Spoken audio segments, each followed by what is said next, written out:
ಗಾಡಿ ತಗೊಳ್ಳೋಣ ಅಂತ ಯೋಚನೆ ಮಾಡ್ತಾ ಇದೀನಪ್ಪ. ಸುಯಿತು ಏನು ಇದಿರಲ್ಲ ಅಣ್ಣ, ನೀವು ತಗೊಂಡ್ರು ಬರೀ ಆಯಿಲ್ ಚೇಂಜ್ ಸರ್ವಿಸ್ ಅಷ್ಟೇ ಮಾಡಿಸ್ಕೊಂಡು ಗಾಡಿಗೆ ನೀರು ಹಾಕ್ಸ್ಕೊಂಡು ಓಡಿಸ್ಕೊಂಡಿರೋದು ಅಷ್ಟೇ. ನೀರ್ ಹಾಕ್ಬೇಕು ಇದಕ್ಕೆ. ಅಲ್ಲಿ ಶಶಾಂಕೇನ್ ಹೇಳಕ್ ಆಗಲ್ಲ. ಎಲ್ಲಿ ಚೈನು, ಈ ಚೈನ್ ಕೊಟ್ರೆ ಸಾಕು ಜೀಪ್ ಬಂದ್ಬಿಡುತ್ತೆ. ಈಗ ಇಲ್ಲೂ ಐತಲ್ಲ, ಇಲ್ಲೂ ಒಂದ್ ಚೈನು. ಓ ನಾವೇ ಚೈನ್ ಇಲ್ದವ್ರ ಹಂಗಾರೆ ನಮ್ಗೆ ಗಾಡಿ ತಗೊಳ್ಳೋಣ ಅಂತ ಯೋಚನೆ ಮಾಡ್ತಾ ಇದೀನಪ್ಪ. ಸುಯಿತು ನೋಡೋಣ ತಡೀರು. ಎಲ್ಲ ಆಟೋ ಲಕ್ಸು ಚೆನ್ನಾಗಿ ಮಾಡ್ಸವ್ರೆ. ಮಾಡಿಫೈ ಸಕ್ಕತ್ತ ಮಾಡಿದ್ರೆ ಅಣ್ಣ. ಒಂದ್ ನಿಮಿಷ ನೀವು ಹತ್ಬಿಟ್ಟು ನಾನು ಎಲ್ಲ ಲೈಟ್ಗಳು ಹಾಕ್ತೀನಿ ನೋಡಿ. ಅದನ್ನ ಇಲ್ಲಿಂದ ನೀವು ಫ್ರಂಟಿಂದ ನೋಡಿ. ಖರ್ಚು ಮಾಡಿದ್ದಾನೆ ಅಂದ್ರೆ ಈಗ ಬರೋ ತಾರು ಅಣ್ಣ ಇಷ್ಟೊಂದು ಇದಿಲ್ಲ, ಗಟ್ಟಿನೂ ಇಲ್ಲ. ಆಮೇಲೆ ಇಷ್ಟು ಕಾರ್ ತರ ಅಷ್ಟು ಕಂಫರ್ಟಬಿಲಿಟಿ ಬರಲ್ಲ. ಬಟ್ ಇದು ಆಫ್ ರೋಡ್ಗೆ ಗಾಡಿ ಒಳ್ಳೆ ಸಖತ್ತಾಗಿ ಐತ್. ಮಾತ್ರ ಸ್ಟಾರ್ಟ್ ಮಾಡಿದ್ರು ಜೀಪ್ ಓಡಿಸೋ ಮಜಾ ಆಕ್ಚುಲಿ. ಏನ್ ಗಟ್ಟಿಮುಟ್ಟಿ ಆನೆ ಓಡಿಸಂಗ್ ಆಗತ್ತಲ್ವಾ ಗಾಡಿಗಳಿಗೆ ಜೀಪ್ ಓಡಿಸೋದು. ಆನೆ ಮೇಲೆ ಕೂತಂಗ ಯಾರೇನ್ ಗೊತ್ತಾರೆ ಪತ್ತಾರೆ ಅನ್ನೋ ಭಯನೇ ಇಲ್ಲ. ಅಣ್ಣನ ಜೊತೆ ಒಂದು ಜೀಪ್ ರೈಡ್ ಹಾಸನ್ ಫೀಲ್ ನೋಡ್ಬೇಕು ಅಂದ್ರೆ 4x4 ಅಣ್ಣ. ಇಲ್ಲಿ ಸ್ಟೇಷನ್ ಅಲ್ಲಿ ಹೋಗಿ ಆಫ್ ರೋಡ್ ಎಕ್ಸ್ಪೀರಿಯನ್ಸ್ ಮಾಡ್ತಿರಲ್ಲ, ಅಲ್ಲಿ ನೋಡ್ಬೇಕು ಪವರ್ ಇದ್ರದ್ದು. ಇಲ್ಲಿ ಓಡ್ಸಕ್ಕೆ ಈ ತರ ನಾರ್ಮಲ್ ಆಗಿ ನಿಮ್ಗೆ ಹೋದಂಗ ಆಗುತ್ತೆ. ಆ ಹಿಲ್ ಸ್ಟೇಷನ್ ಅಲ್ಲಿ ನಾವು ಹೋಗದಿರೋ ಜಾಗನ ಹತ್ತಿಸ್ತೀವಲ್ಲ, ಅಲ್ಲಿ ಮಾಡೋ ಫೀಲೇ ಬೇರೆ. ಚೆನ್ನಾಗಿದೆ ಗಾಡಿ. ಯಾವ ಮಾಡಲ್ ಇದು? 2013. ಆಲ್ಮೋಸ್ಟ್ ಆಯ್ತಲ್ಲ, 20-15 ವರ್ಷ ಆಗೋಯ್ತು, 14 ವರ್ಷ. ಕಂಡೀಷನ್ ಆಗಿದೆ ಮಾತ್ರ ಗಾಡಿ. ಏನು ಇದಿರಲ್ಲ ಅಣ್ಣ, ನೀವು ತಗೊಂಡ್ರು ಬರೀ ಆಯಿಲ್ ಚೇಂಜ್ ಸರ್ವಿಸ್ ಅಷ್ಟೇ ಮಾಡಿಸ್ಕೊಂಡು ಗಾಡಿಗೆ ನೀರು ಹಾಕ್ಸ್ಕೊಂಡು ಓಡಿಸ್ಕೊಂಡಿರೋದು ಅಷ್ಟೇ. ನೀರ್ ಹಾಕ್ಬೇಕು ಇದಕ್ಕೆ. ಅಲ್ಲಿ ಏನ್ ನೀರು, ಯಾವ ತರ ನೀರು ಅಂತಾರೆ, ಕೂಲೆಂಟ್ಗೆ ನೀರು ಹಾಕ್ಬೇಕು. ಇದೇ ತರಲ್ಲಿ ನೀರೇನು ಹಾಕೋದಿರೋದು ಅದು ಈಗ ಬಂದಿರೋ ಇದ್ರಲ್ಲಿ ಅಣ್ಣ. ಕೂಲೆಂಟ್ ಇದೆ ಇದರಲ್ಲಿ, ಕೂಲೆಂಟ್ ಇದೆ, ಕೂಲೆಂಟ್ ಸಪರೇಟು. ನೀರು ನಿಮ್ಮ ಇಂಜಿನ್ ಕೂಲ್ನೆಸ್ CRD ಬರೋದು ಹಿಂಗೇನೆ.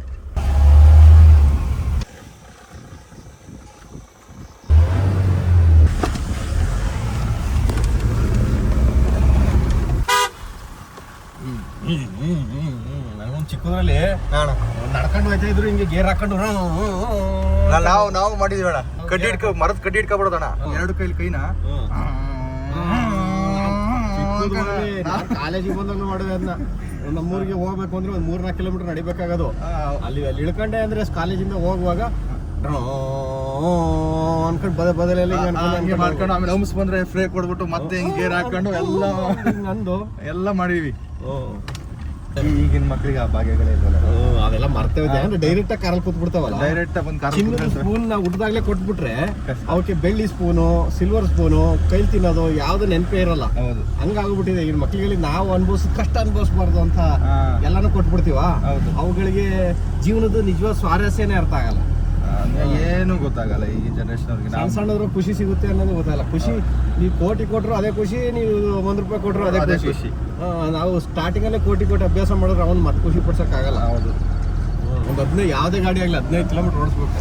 ಸೆಟ್ ಆಗತ್ತೆ ಗಾಡಿ. ಪವರ್ ಸ್ಟೇರಿಂಗ್ ಅಲ್ವಾ? ಅದು ಪವರ್ ಸ್ಟೇರಿಂಗ್ ಅಣ್ಣ. ಮಾತ್ರ ಸಖತ್ತಾಗೈತೆ ಗಾಡಿ ಮಾತ್ರ. ಆಫ್ ರೋಡಿಗೆ ಓಡಿಸೋದಕ್ಕೆ ಒಳ್ಳೆ ಹಿಮಾಲಯನ್ ಮೇಂಟೈನ್ ಮಾಡಿದಷ್ಟೇ ಇದಾಗತ್ತೆ ಅಷ್ಟೇ. ಇದು ನೋಡೋಣ ಏನು ಇದು ತಗೊಳ್ಳೋದು ಬೇಡ ಅಂತ ಯೋಚನೆ ಮಾಡ್ತಾ ಇದೀನಿ. ಇದು ಯಾವ ಟೈರ್? ಇದು ಮಾಡಿಫೈ ಮಾಡಿರೋ ಟೈರ್. ಇವೆಲ್ಲ ಆಫ್ಟರ್ ಮಾರ್ಕೆಟ್ ಅಲ್ವಾ? ಚೆನ್ನಾಗಿದೆಯಪ್ಪ ಗಾಡಿ. ನೋಡೋಣ ನಮ್ಮ ವ್ಯೂವರ್ಸ್ಗಳು ಏನು ಹೇಳ್ತೀರಾ, ಈ ಗಾಡಿ ತಗೊಬೋದಾ ಅಂತ ಒಂದು ಕೆಳಗಡೆ ಕಮೆಂಟ್ ಮಾಡಿ. ಈಗ ನೀವು ತಗೊಂಬಂದಿದ್ದು ಗಾಡಿ ನೋಡೋಣ ಅಂತಾನೆ ತಗೊಬಂದ್ರೆ ತಗೊಳಕ್ಕೆ. ಆಫ್ ರೋಡ್ ಎಕ್ಸ್ಪೀರಿಯನ್ಸ್ ಮಾಡಿಬಿಟ್ಟು ಅಂತ ಇವ್ರು ತಗೊಳಕ್ಕೆ ಅಂತ ತಗೊಂಬಂದು ನನಗೆ ತೋರ್ಸಿ ನಾನು ತಗೊಳ್ಳೋ ಯೋಚನೆ ಮಾಡ್ತಾ ಇದ್ದೀನಿ. ನೋಡೋಣ ಬಿಡಿ. ಟೈರ್ ಗೀರ್ ಎಲ್ಲ ಒಳ್ಳೆ ಯಾರಿರೋಣ ಆಯ್ತು ಅವ್ರಿಗೆ ಆಗುತ್ತೆ. ನನಗೆ ಯಾಕೆಂದ್ರೆ ಬ್ಲ್ಯಾಕ್ ಇಷ್ಟ. ಏನೇ ತಗೊಂಡ್ರು ಏನು ಅಂದ್ರೆ ಏನು ಕೆಲಸ ಇಲ್ಲ ಅಣ್ಣ. 8,000 ಕಿಲೋಮೀಟರ್ ಒಂದ್ಸರಿ ಆಯಿಲ್ ಚೇಂಜ್ ಮಾಡಿಸ್ಕೊಬಿಟ್ರೆ ನಿಮಗೆ ಅದ್ದೂರಿ ಗಾಡಿ. ಅದು ಏನೋ ಹೇಳಿದ್ರಲ್ಲ ಇದು, ನೀವು ವಾಟರ್ ಹಾಕೋದು ತೋರಿಸಿ. ಅದು ಬಿಚ್ಚಬೇಕಾ? ಸಿಕ್ಕಾಪಟ್ಟೆ ಬಿಚ್ಚಬೇಕಾ? ಇದೊಂಥರ ಸೂಟ್ ಬಿಚ್ಚಿ ಹಾಕೊಂಡಂಗೆ ಆಗ್ಬಿಡುತ್ತೆ ಆಮೇಲೆ ಮದುವೆ ದಿನ ಎಲ್ಲ ಚೆನ್ನಾಗಿ ಮಾಡ್ಸೋರು ಇವೆಲ್ಲದನ್ನು. ಇದೇ ಸುಮಾರು ಕಾಸ್ಟ್ ಆಗುತ್ತೆ. ಈ ಟಿಪಿಕಲ್ ಕನ್ನಡಿಗನ ಗಾಡೀಲಿ ನೋಡಿದ್ದೆ ಇದು, ಯಾವ್ದಾರು ಗಾಡಿ ಸಿಗಾಕೊಂಡ್ರೆ ಎಳೆಯಕ್ಕೆ ಅಂತಿರೋವು. ಅದೇ 80,000 ಇದೆ. ನಾನೆಲ್ಲ ಯೋಚನೆ ಮಾಡೋದು ಕಾಪಿ ತೋಟಕ್ಕೆ ತಗೊಂಡಿವಿ. ಆಫ್ ರೋಡು ಅಲ್ಲೇ ಚೆನ್ನಾಗಿ ಮಾಡ್ಬೋದು, ಆರಾಮಾಗಿ ಸಿಟಿನೂ ಓಡಾಡ್ಬೋದಲ್ಲ. ಇಲ್ಲಿ ಕೂಲೆಂಟ್ ಇರುತ್ತೆ ನೋಡಿ. ಈ ಪೋರ್ಷನ್ಸ್ ನೀವು ಸರ್ವಿಸಿಗೆ ಕೊಟ್ಟಾಗ ಅವನೇ ಮಾಡ್ಬಿಡ್ತಾನೆ. ಬೆಂಗಳೂರಿಂದ ಹಾಸನಕ್ಕೆ ಬಂದಿದ್ದೀರಾ, ಹಾಸನಕ್ಕೆ ಬಂದಾಗ ನೀವು ಚೆಕ್ ಮಾಡ್ಬೇಕಾದ್ರೆ ಇದು ಒಂದೇ. ನೀರು ಯಾವಾಗ್ಲೂ ಇರಬೇಕು, ಫುಲ್ ನೀರು ಇರಬೇಕು. ಇದು ಡ್ರೈ ಆಗ್ತಾ ಹೋಗುತ್ತೆ. MM540 ಆದ್ಮೇಲೆ ಬಂದಿರೋದಲ್ವಾ ಗಾಡಿ. ಸೊ MM540 ಈ ವರ್ಷನು ಎಲ್ಲಾ ಗಾಡಿಗಳಿಗೂ ಈ ನೀರ್ನ ಚೆಕ್ ಮಾಡಿ, ನೀರು ಇರಲೇಬೇಕು. ಅದು every morning first ride start ಆಗಕ್ಕೆ ಮುಂಚೆ ನೀರು ಚೆಕ್ ಮಾಡಬೇಕು. ಅದೊಂದು ತಲೆನೋವು ಅಷ್ಟೇ.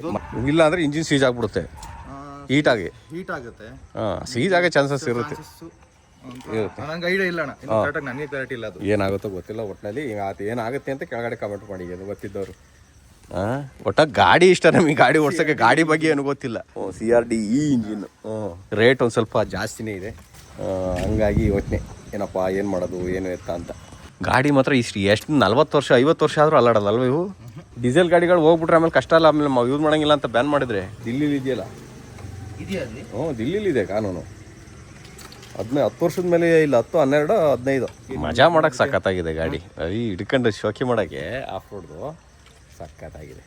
ಇಷ್ಟ ಆಯಿತು ಗಾಡಿ, ಇಷ್ಟ ಆಯಿತು. ಮಾಡಿಫಿಕೇಶನ್ ಎಲ್ಲ ನೋಡಿದ್ರೆ ಇಷ್ಟ ಆಯಿತು, ಚೆನ್ನಾಗಿದೆ ಕಣೋ.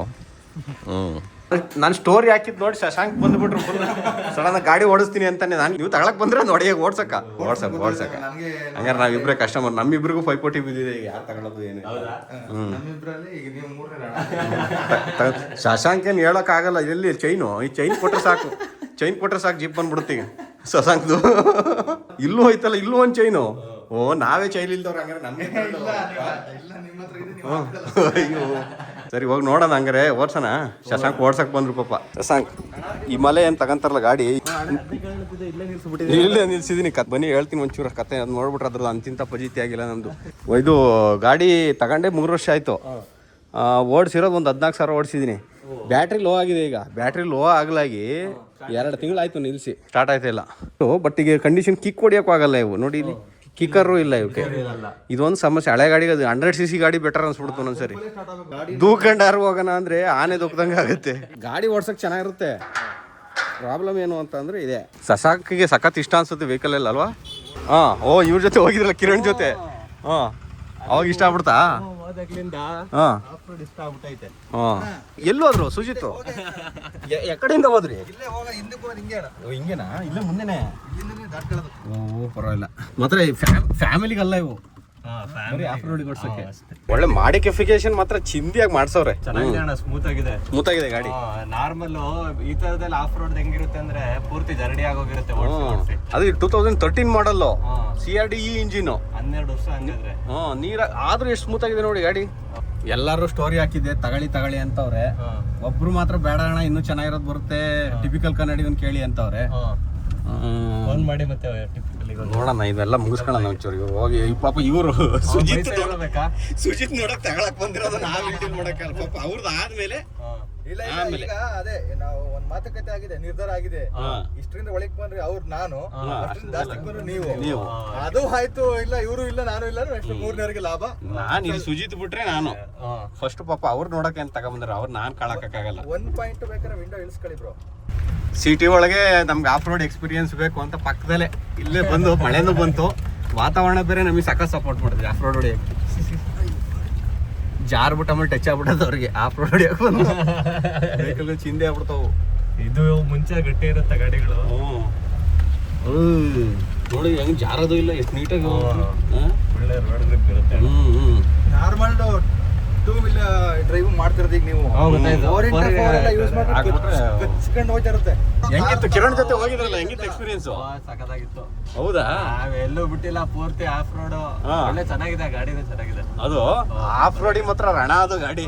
ಅದು ನೀವು ಮೇಲೆ ಹತ್ತು ಬರ್ಬೇಕಾದ್ರೆ ಮರ ಬಿದ್ದೋಗಿತ್ತಲ್ಲ, ಅದು ಮರ ಬಿದ್ದೋಗಿದ್ದ ಅಥವಾ ನೀವು ಓದೋ ಬಿದ್ದೋಗಿದ್ದ? ಮುಂಚೆನೆ ಬಿದ್ದೋಗಿತ್ತು. ಬಿದ್ದೋಗ್ಬಿಟ್ಟು ಬೈಕ್ ಹೋಗೋ ಅಷ್ಟು ಜಾಗ ಮಾತ್ರ ಬಿಟ್ಟಿದ್ರು. ಅದ್ರೊಳಗೆ ಹೆಂಗೋ ಕಷ್ಟಪಟ್ಟು ಆರಾಮಾಗಿ ಹೋಗುತ್ತೆ ಅಣ್ಣ. ಹೌದಾ? ಒಂದ್ ಕಡೆ ಎಲ್ಲೂ ಅದಂತೂ ಬಿಡಿ, ಅದ ನಾವ್ ನೋಡಿಲ್ವಾ? ನಾನ್ ಹಿಮಾಚಲದಲ್ಲಿ ಅಯ್ಯೋ ಗಾಡಿ ಅಂದ್ರೆ ಗಾಡಿ ಅದು ಅಂತ ಈ ಕಂಡೀಷನ್ ಅಲ್ಲಿ ಇದ್ರು ವರ್ಷ ಮಾಡ್ಕೊಂಡ್ ಬರ್ಬೋದು ಆ ಗಾಡಿಲಿ. ಬಟ್ ಏನು ಅಂದ್ರೆ ಆಫ್ ರೋಡ್ ಅಲ್ದೇನೆ ಗಾಡಿ ಓಡೋದು ಮೇಂಟೈನ್ ಮಾಡೋದು ಕಷ್ಟ. ಕುಡಿಯುತ್ತೆ ಎಣ್ಣೆನಾ? ಅಯ್ಯೋ ಕುಡಿದು ಅದಕ್ಕೇನು ಎಣ್ಣೆ ಕುಡ್ಸಕ್ಕಾಗ್ತ? ಆಸದ್ದವ್ರು ಇದ್ದಂಗೆ ಅದು. ಸಿಕ್ಕಾಪಟ್ಟೆ ಕುಡಿಯುತ್ತೆ. ಈ ಗಾಡಿನ ಯಾರು ಅಂದ್ರಲ್ಲ ರೆಡಿ ಮಾಡೋದು? ಬಾಲಾಜಿ ಅಂತ, ವಿನ್ 4x4. ಹೌದಾ? ಅವರು ಎಲ್ಲಿ ಮಾಡಿಫೈ ಮಾಡ್ತಿದ್ದಾರೆ ಡಿ ಬಸ್ ಅವರು, ಅಲ್ಲೇ ಮಾಡಿಫೈ ಆಗಿದೆ ಗಾಡಿ. ಮುಂದಕ್ಕೆ ಬಂದ್ಬಿಟ್ರ ಅಂತ KGF ಅಲ್ಲಿ ಪಾರ್ಟ್ 1 ಅಲ್ಲಿ ಮುಂದಕ್ಕೆ ಬಂದ್ರಿ, ಆ ತರ ಮುಂದಕ್ಕೆ ಬಂದ್ಬಿಟ್ರಿ ಅನ್ಸುತ್ತೆ ರೋಡಾಗಿ. ಅಂದ್ರೆ ತಗೊಂಡ್ರೆ ಇನ್ನೊಂದು ಪ್ರಾಬ್ಲಮ್ ಏನು ಅಂದ್ರೆ ನಮ್ಮ ಮನೇಲಿ ನಾನು ಒಬ್ಬನೇ ಗಾಡಿ ಓಡಿಸೋದು. ಇರೋ ಗಾಡಿನೇ ಓಡಿಸೋಕ್ಕಾಗದೇ ನೋಡಿ, ಬ್ಯಾಟ್ರಿ ಲೋ ಆಗಿ ಈಗ ಹಿಮಾಲಯನ್ ನಿಂತಿದೆ, ಫಿಗೋ ಇದೆ, ಆಮೇಲೆ ಕಿಯಾ ಸೆಲ್ಟೋಸು ಎಲ್ಲ ಹಂಗೆ ನಿಲ್ಸ್ಕೊಂಡು ನಾನಂತೂ ಎಡಿಟ್ ಮಾಡೋದ್ರಲ್ಲಿ ಟೈಮ್ ಸ್ಪೆಂಡ್ ಮಾಡ್ಕೊಂಡು ಒಂದು ದಿನೆಲ್ಲ ಇದ್ರೆ ಒಂದು ಗಾಡಿ ಒಂದು ವಾರಕ್ಕೆ ಒಂದ್ಸರಿ ತೆಗೆದ್ರೆ ಎಷ್ಟು, ತಿಂಗಳಿಗೆ ಒಂದ್ಸರಿ ತೆಗಿಬೋದು ಒಂದು ಗಾಡಿನ ಮ್ಯಾಕ್ಸಿಮಮ್. ಅದು ಬೇಕು ಅಂತ ಓಡಿಸ್ಬೇಕು ಅಂತ ಹೊಡೆದ್ರೆ ಅದೊಂದು ದೊಡ್ಡ ತಲೆನೋವಿದೆ. ಈಗ ತಗೊಳ್ಳೋದು ಬೇಡ, ಯಾಕಂದ್ರೆ ಇನ್ವೆಸ್ಟ್ಮೆಂಟ್ ಲಾಸ್ ಆಗುತ್ತೆ. ತಗೊಳ್ಳೋದು ಸೋಕಿ ಏನೋ ಮನ್ ತೃಪ್ತಿ ಜೀವನದಲ್ಲಿ ಇನ್ನು ಎಷ್ಟು ವರ್ಷ ಬದುಕ್ತೀವಿ ಇರೋದ್ರಲ್ಲಿ ಇರೋ ವಸ್ತುನ ಬಳಸ್ಬಿಡೋಣ ಇಷ್ಟಪಟ್ಟಿದ್ದು ಅನ್ನೋದಕ್ಕೋಸ್ಕರ ತಗೋಬೇಕು. ಅದರಲ್ಲೂ ಈಗ ಸುಜಿತ್ ಬಿಟ್ರೆ ನಾನು ತಗೋಬೇಕು. ಶಶಾಂಕ್ ತಗೋತೀರಾ? ಇಲ್ಲ ಅಣ್ಣ, ಸದ್ಯಕ್ಕಿಲ್ಲ ನನ್ನ ಪ್ಲಾನ್. ಒಟ್ನಲ್ಲಿ ಏನು ಅನಿಸ್ತು ಓಡಿಸಿ? ಸೂಪರ್ ಆಗಿದೆ ಅಣ್ಣ, ಖುಷಿ ಆಯ್ತಾ? ಖಂಡಿತ. ನೀವು ತಗೊಂಡ್ರೆ ನಿಮ್ಮ ಹತ್ರನೇ ಇಸ್ಕೊಬಿಡಿ. ಅದು ಒಂದು ಬೆಟ್ರು. ಎಲ್ಲದಕ್ಕೂ ಹಸುನೇ ಕಟ್ಟಬೇಕು ಅಂತ ಏನಿಲ್ಲ, ಹಾಲಿಗೆ ಅನುಭವಸ್ಥರು ಮಾತು ಕೇಳ್ಬೇಕಂತೆ. ಹಂಗಾಗಿ ನಮ್ಮ KA09 ಬ್ರೋ ಫೋನ್ ಮಾಡಿದ್ವಿ. ಅವ್ರು ಹೇಳಿದರು, ಬ್ರೋ DI ಇಂಜಿನ್ ತಗೊಳ್ಳಿ, ಇದು CRDI ಇಂಜಿನು ಪ್ರೈಸ್ ನೀವು ಹೇಳ್ತಿರೋ ಪ್ರೈಸ್ಗೆ ಸಿಕ್ಕಾಪಟ್ಟೆ ಜಾಸ್ತಿ ಆಯಿತು. ಆಮೇಲೆ ಏನಾದ್ರು ಇಂಜಿನ್ ಪಾರ್ಟ್ಸ್ ಕಿಟ್ ಸಿಗೋದು ಕಷ್ಟ ಆಗ್ಬಿಡುತ್ತೆ ಆಮೇಲೆ ರಿಪೇರಿ ಮಾಡಿಸೋದಕ್ಕೆ. ಈ ರೇಂಜಿಗೆ ನೀವು ಏನು ಹೇಳ್ತಾ ಇದ್ದೀರಿ, ಈ ರೇಂಜಿಗೆ ಒಳ್ಳೆ ಗಾಡಿನೇ ಬಂದುಬಿಡುತ್ತೆ, ಯಾಕೆ ಅದನ್ನು ಯೋಚನೆ ಮಾಡ್ತಾ ಇದ್ದೀರಾ ಅಂತ ಅಂದರು. ಹಂಗಾಗಿ ಸೆಕೆಂಡ್ ಥಾಟ್ ಯೋಚನೆ ಮಾಡ್ತಾ ಇದ್ದೀವಿ. ಈಗ ನಾ ಹೇಳ್ತಿರೋ ಪ್ರೈಸಿಗೆ ಇದೇ ಬರುತ್ತೆ ಅಂತ ಹೇಳ್ತಾವ್ರೆ. ಹಂಗಾಗಿ ಡಿಫ್ರೆನ್ಸ್ ಎಷ್ಟಿದೆ ಅಂತ ಅಂದರೆ, ನಮ್ಮ ರೇಟ್ಗೂ ಅವ್ರ ರೇಟ್ಗೂ ಮಧ್ಯೆ ಬರುತ್ತಲ್ಲ ಡಿಫ್ರೆನ್ಸಿಂದ, ಅದರೊಳಗೆ ಇನ್ನೊಂದು ಕಾರ್ ಬರೋ ಅಷ್ಟು ಡಿಫ್ರೆನ್ಸ್ ಇದೆ ನಮಗೆ. ಹಂಗಾಗಿ ಒಂದು ಸ್ವಲ್ಪ ಸೆಕೆಂಡ್ ಥಾಟ್ ಹಾಕಿದ್ದೀವಿ. ಇನ್ ಕೇಸ್ ಯಾರಾದರೂ DI ಇಂಜಿನು ಯಾರಾದರೂ ಸೇಲ್ ಮಾಡೋಕ್ಕಿದ್ರೆ ಏನಾದರೂ ಇದ್ದರೆ ಅದಕ್ಕೂ ಕೂಡ ಕಮೆಂಟ್ ಮಾಡಿ ಕೆಳಗಡೆ ನೋಡೋಣ. ಆಫ್ ರೋಡ್ ಅಂತ ಹೋದ್ಮೇಲೆ ಗಾಡಿಗಳು ಡ್ಯಾಮೇಜ್ ಆಗೇ ಆಗ್ತವೆ, ಏನೇ ಇದ್ರು ಪಾರ್ಟ್ಸ್ಗಳು ಹೋಗೇ ಹೋಗ್ತವೆ. ಹಂಗಿದ್ದಾಗ ಈ ಗಾಡಿ ಇಟ್ರಣ ಎಲ್ಲಾದ್ರೂ ಪೂರ್ತಿ ನಾವೆಲ್ಲದಕ್ಕೂ ರೆಡಿ ಇರ್ಬೇಕು. ನಾನು ನಿಂತ್ಕೊಂಡು ಗಾಡಿ ರೆಡಿ ಮಾಡಿಸ್ತೀನಿ ಆರಾಮಾಗಿ. ನನಗೆ ಗಾಡಿ ಪೂರ್ತಿ ಹೆವಿ ಪ್ಯಾಷನೆಟ್ ಎಲ್ಲ ಇರ್ತಾರೆ ಅಣ್ಣ. ಹೆಂಗೆ ಅಂದ್ರೆ ಗಾಡಿನೇ ಪ್ರಾಣ ಅಂತ ಪೂರ್ತಿ ಒಂದ್ ಸ್ವಲ್ಪ ಏನಾರಾದ್ರೂ ಎಲ್ಲ ಅವರೇ ರೆಡಿ ಮಾಡ್ಕೊಂಡು ಅವ್ರಿಗೆ ಪೂರ್ತಿ ಹೆವಿ ಲವ್ ಇರುತ್ತೆ. ನಾವೇ ಮಾಡ್ತೀವಿ, ಒಂದ್ಸತಿ ಹೋಗ್ತಿವಿ, ಆಫ್ ರೋಡ್ ಹೋಗ್ತಿವಿ, ಬರ್ತಿವಿ, ನಮಗೆ ಅಷ್ಟು ನಾಲೆಡ್ಜ್ ಇರಲ್ಲ. ನಟ್ ಲೂಸ್ ಆದ್ರೆ ಸಾಕು, ಮೆಕ್ಯಾನಿಕ್ ಸುಮಾರು ಪ್ರಾಬ್ಲಮ್ಸ್ಗಳಿದಾವೆ ಆ್ಯಕ್ಚುಲಿ.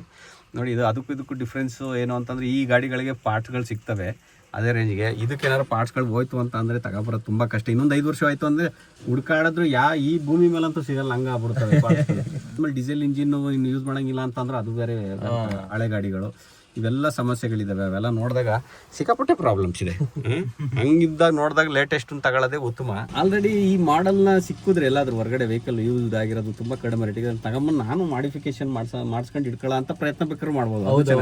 ಈಗ ಮಾಡೋರಿಗೆ ನನ್ನ ಯೂಟ್ಯೂಬ್ ಚಾನಲ್ ಅದನ್ನ ಪ್ರೋಸೆಸ್ ಮಾಡಿದ್ರೆ ಆ ಥರ ಒಂದಿಷ್ಟು ಜನಗಳಿಗೆ ಅದು ಹೆಂಗೆ ಕೆಲಸ ನಡೆಯುತ್ತೆ ಅನ್ನೋದು ನಮ್ಗೆ ಎಲ್ಲರಿಗೂ ಒಂದು ಐಡಿಯಾ ಬರುತ್ತೆ ಅಣ್ಣ. ನಮ್ಗೆ ಅಂತ ಅಲ್ಲ, ನಾವ್ ಎಲ್ಲರಿಗೂ ಒಂದು ಐಡಿಯಾ ಬರುತ್ತೆ. ಈ ತರ ನಾವು ಒಂದ್ ತಗೊಬಂದ್ ಮಾಡಿಸ್ಕೋಬಹುದು ಅಂತ ಒಂದ್ ಐಡಿಯಾ ಬರುತ್ತೆ. ನೀವು ಆ ತರದ್ ಏನಾರ ಮಾಡಿದ್ರೆ, ಇವಾಗ ಏನಾರು ಒಂದ್ ತಿಳ್ಕೋಬೇಕು ಅಂದ್ರೆ ಇಲ್ಲ ನೋಡ್ಕಲಿಬೇಕು, ಇಲ್ಲ ಮಾಡ್ಕಲಿಬೇಕು ಅಲ್ವಾ.